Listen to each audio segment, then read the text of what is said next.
หมอยสูงค่ะเมื่อในเป็นวันที่21เดือนธันวาคมที่4ปี2026ในตอนในเฮาค่ะมาถ่อมด้วยข่าวง้าวฟิงฟ้าราศีคะเนาะมีข่าวง้าวออกมาว่าฝนล่มลงติมาเที่ยงยาวในมื้อวันที่20เดือนธันวาคมที่4ปี2026ในมีข่าวง้าวออกมาว่าอยู่ที่ห้องการลงฝ่ายฟิงฟ้าราศีไล่ออกมาเปิ้นเผาลัดว่าในวันที่20ต่อถึงวันที่22เดือนธันวาคมที่4ปี2026ในที่เมืองไทยปอดตอนเหนือฟิงฟ้าราศีในเตขวานบางทีก็เตขวานไม้ได้แต่ปยอก็มีตื้อตั้งฝนเตจางตกลมเตจางแห้งบางทีบางตอนนะคะเพราะว่าฮอดถึงมาในวันที่23ต่อถึงวันที่26เดือนธันวาคมที่4ปี2026ใน3ไหนมีตื้อตั้งที่ว่าฝนล่มลงเตมาในโคปากไหล20ถึง40%เฮ็ดจังไหนอะค่ะลมเตจางแห้งปยอก็เตมีหมาเข็บตกปะก็เปิ้นนั่นแหละย้อนให้พี่น้องเฮาค่ะเขาไหลฮับฮู้ไว้เส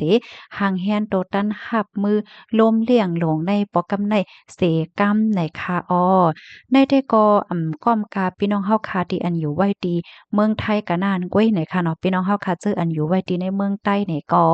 ฮับฮู้ไว้เสียก็ห่างแฮนโตตันหับมือก็เดลีอยู่ว่าไหนค่ะเนาะกำในเฮาค่ะมาถอมมาเลยเพียนตวยลอกลายหับมือในก็เตมีอยู่3ตอนค่ะ ตอนที่1ค่ะเหมือนจังหนังเงาลายมือเหลียวแน่เนาะเฮาคาไลฮับผู้ข่าวเงาเยาว่าไม่ตื้อตั้งฝนลงเตมาว่าเฮ้เนี่ยค่ะเนาะข้อที่1เนี่ยค่ะให้เฮาคามีระวังห่างแฮ้นกดทัดด้วยจอมหอจอมเฮือนเฮาเนี่ยค่ะเนาะว่าจะเป็นที่หลังคา5พักตูเฮือน5พักตูฮู้เลี้ยง5และเจ้าเนี่ยค่ะทัดด้วยหลังคาในโฮตีไหลป่องตีไหลเนาะเพราะว่ามันโฮมันป่อง เฮาซ้ำแต่เลยแม่จึงหือจึงหาพวางผักตูในจ่องมันแก่นแข็งแรงกึมผักตูฮู้เลี้ยงเฮาว่าสังว่าเจ้านายให้เนี่ยเนาะ เพราะว่าเฮาคากดทัดเยียวยาหลีงามยาวในคะเนาะมาเที่ยงตอนหนึ่งค่ะจอมหอเคินเฮาคะนั่นเจ้ามันมีไว้ต้นไม้ต้นตอก5ต้นไม้โลง5เนี่ยเนาะสอนเจ้าหนังว่ามันมีไหนมีตื้อตั้งว่ากิ่งไม้ในเตจางหักลมพัดใส่เฮิรนเฮาไหลว่าสังว่าเจ้าในเนี่ยก็ให้เฮาคาหาลอกลายเสียก็เลอ85แต๊บ85แก๊ส85และเจ้าเนี่ยค่ะปยก็เก็บไว้โคของที่อันมันเตจางปิวค่ะนะเหมือนจังหนังว่าเลขเพิกกว่า ยอก็แผ่นเล็กแผ่นต่างเจ้อต่างเปิงเลยเจ้าเนี้ยเนาะเพราะว่าลมเนี่ยมันมาแรงน่ะอาล่าเนี่ยมันพัดปิวเอาลงกว่าเฮ็ดให้นั่นน่ะเนาะค่ะกำไนมาเที่ยงคอหนึ่งค่ะไฮไลท์หางแฮนไว้เคิงใจโคตื้อค่ะเนาะว่าสิเป็นไฟทาดว่าปาเวอร์แป้งว่าจังได๋ก็สว่างแฮงไฟมันไว้เนาะยอก็บ่เป็นไฟทาดอันใจถ่านเนี่ยก็หางแฮนถ่านไว้5ยอก็ไฟขีด ไฟเต้นหรือจั่งใดค่ะเนาะห่างเฮียนเหี่ยก็ใส่ใส่ซ่าอันนั้นก็ใส่ออมใส่แอบเฮ็ดไว้เฮ็ดติงเฮ็ดแหนเนาะเพราะว่าเป็นไตเป็นเนื้อมาเนี่ยก็ให้เฮาคานั่นจังเอามาใจตื้อไหลค่ะปะยอก่อนนำกินว่าซังว่าเจิ้นนายเฮ็ดไหนค่ะลองจั่งใดแท้ก็เพราะว่าเฮาคาห่างเฮียนไว้เนี่ยก็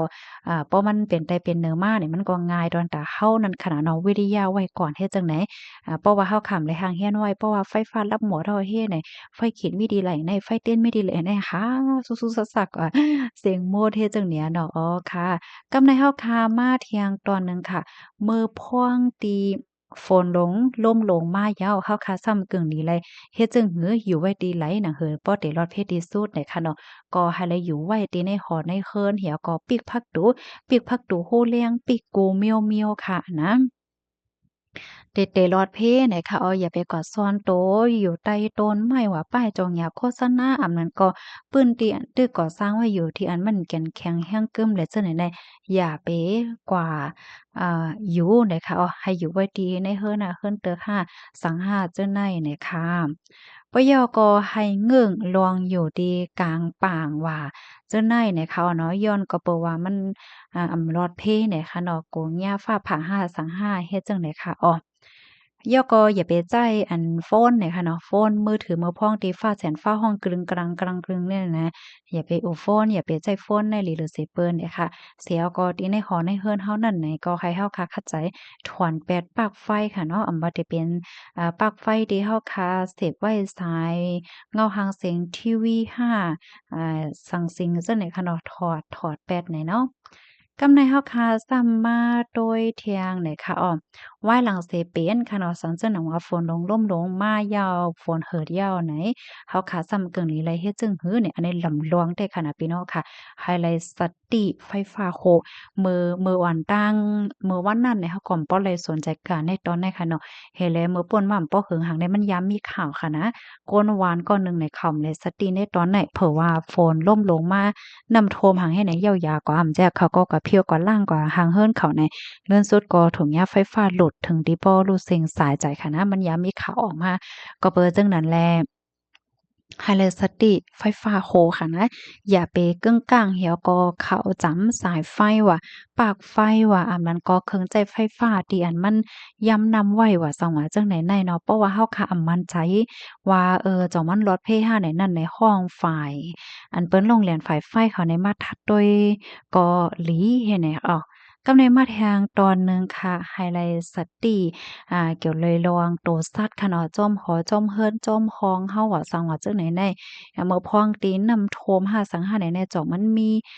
สัตว์มีกวางในมันหลอมมาอยู่มาเศร้าห้าเฮ็ดจังไหนเนาะก็เลยไฮไลท์สติป้าลองตางจื้อในเนี่ยค่ะค่ะอันได้ก็เป็นป้อถอนตอนหนึ่งเนี่ยค่ะเนาะลอกลายหับมือลอกลายเฮ็ดสังก่อนหน้าฝนเตมาและพอเมื่อฝนมาปะยอก็ว่ายหลังเสฝนเหิดยาวกว่ายาวนั่นเฮ็ดจังได๋ค่ะค่ะข้อมูลตอนในเนี่ยค่ะใส่หมอคอมเนี่ยก็ไล่เปิงอิงเอามาดีคงยานครพิงค์เนี่ยค่ะไล่เตรียมตังไว้ค่ะย่อมย้ำว่าติเป็นพ่อนหลีตอนตาพี่น้องเฮาค่ะอำนำก็ค่ะเนาะหนังเหือพี่น้องค่ะซัมพอเตจังเลยค่ะผู้ใดฟังสติกันนั่นก็แค่เราเจอกันสึกเป็นแพเช่กว่าเซกัมเนี่ยค่ะเพศสภาวะมือเหลียวเนี่ยก็มันหาวมันแห้งนะคะเนาะไว้เมามางอำไลเนี่ยค่ะเลยเซนั่นก็ให้ไลออนกันสติป้าลวงวัดไว้เลยเจ้าเนี่ยเนาะโกมันย้ำนำให้ไหนค่ะนะมันหนังปรับค่าเมืองพาสปอร์ตเลยเจ้าเนี่ยก็ยิงแค่นหลีฟังค่ะเนาะเพราะว่ามันย้ำนำกว่า5ใน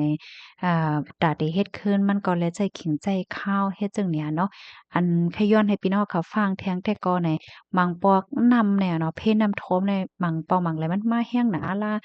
จังเนี่ยมันตั้นไรตั้งโตเลยเฮ็ดจังไหนก็มีที่ไหนน่ะเนาะมันตั้นหุบโตมาเพราะว่ามากลางคืนก็ตึงนอนอยู่5แหละจังไหนเนี่ยค่ะเนาะเพราะว่าเป็นไรได้ก็วัดไหวพี่น้องค่ะนั้นคัดใจตั้มไว้ดีสูงๆให้เนี่ยก็เตเตอร์ลีรอดเพอยู่ในค่ะเนาะค่ะยินจมกุ๊กก็ค่ะย้อนให้อยู่ดีรอดเพกันค่ะเนาะหมอยสูงค่ะ